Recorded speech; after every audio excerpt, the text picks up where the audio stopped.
C'est l'un des chefs les plus riches au monde. Il est aussi une star de la télévision, un ancien footballeur et un père de famille. Il s'agit de Gordon Ramsay. Gordon, vous nous accueillez ici au Hell's Kitchen, au Caesars Palace de Dubaï. Vous pensiez un jour en arriver là? Non, c'était inimaginable. Je suis tombé amoureux de Dubaï il y a 18 ans, quand nous avons ouvert au Hilton Dubai Creek. C'était il y a longtemps. Et regardez aujourd'hui ce que Dubaï est devenu, c'est incroyable.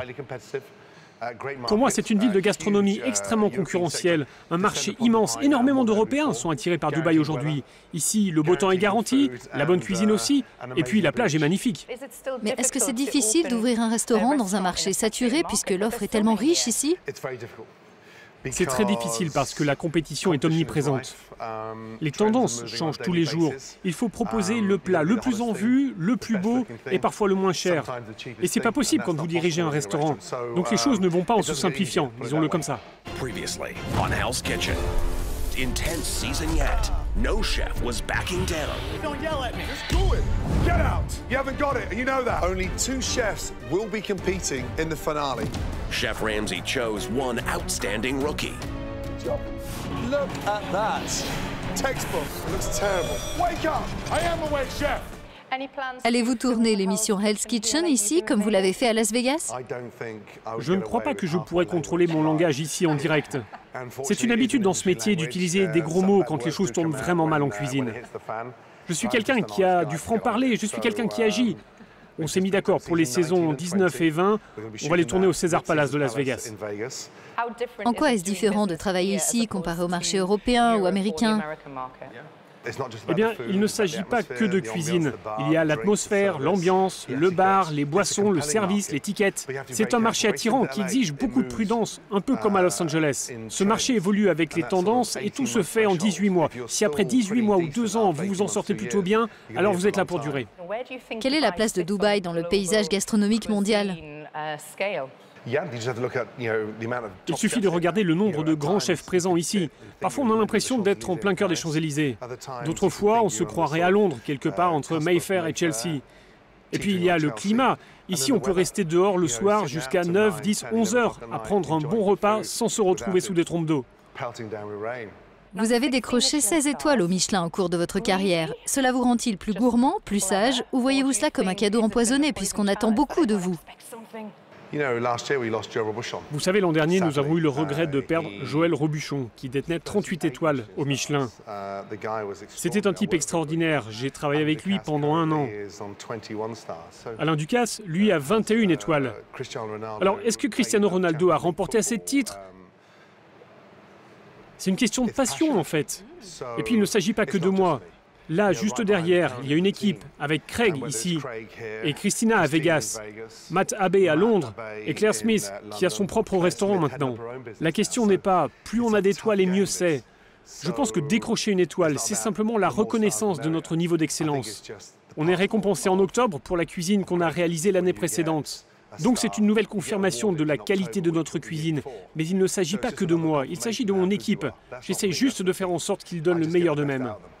Comment gérez-vous la célébrité que vous apporte votre réussite? Vous savez, j'ai une maman formidable qui m'aide à garder les pieds sur terre.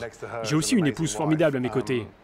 Alors la célébrité, vous savez, je suis tellement occupé. Donc je ne sors pas dans la rue pour qu'on m'applaudisse. En réalité, je suis plutôt intimidé quand je sors dans la rue. Félicitations, votre 5e enfant vient de naître. Oui, le 5e. Vous allez continuer sur votre lancée? Je ne crois pas que ce soit une bonne idée. Je pense qu'on leur donne de la stabilité. 5 enfants, c'est beaucoup. Et selon moi, aujourd'hui, la pression est beaucoup plus forte que quand j'étais enfant, parce qu'ils sont plus facilement distraits. Nous, on n'avait pas cet accès phénoménal à Internet. Il suffit de voir mon assistante qui doit être par ici. À chaque fois qu'il cherche à avoir une copine ou un rendez-vous, il s'affaire sur son téléphone. Dans le temps, faire la cour, c'était important. J'ai 3 filles, vous savez, quand je regarde leur situation, elles ont parfois des petits amis, parfois non, c'est dur pour elles. Donc oui, les jeunes d'aujourd'hui sont beaucoup plus facilement distraits que je ne l'étais à leur âge. Êtes-vous un papa dur sur ces questions de petit ami? Dès leur plus jeune âge, je les supplie de me dire les choses le plus tôt possible pour que je puisse au maximum les aider. Et ça fonctionne. Alors est-ce que je suis dur? Je dirais que je suis très juste avec mes enfants. Très juste et très honnête. Et je veux simplement qu'ils découvrent quelle est leur passion et qu'ils ne se reposent pas sur moi ou sur Tana.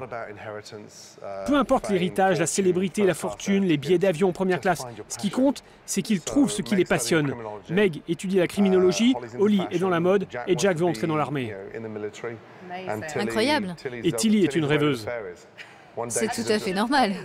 Un jour, elle veut être médecin, le lendemain chef, le jour suivant quelque chose d'autre. Ça, c'est Tilly. Je la comprends totalement. Évidemment, ils grandissent dans un monde qui est très différent aujourd'hui. D'ailleurs, parlons du Brexit. Quelles conséquences aura-t-il sur le secteur de la gastronomie? C'est une très bonne question. Je crois qu'on a atteint la saturation dans la moyenne gamme des restaurants au cours des 3 dernières années. De notre côté, on est à plus 4,5% depuis un an. Selon moi, il y a beaucoup d'incertitudes sur ce qui va arriver.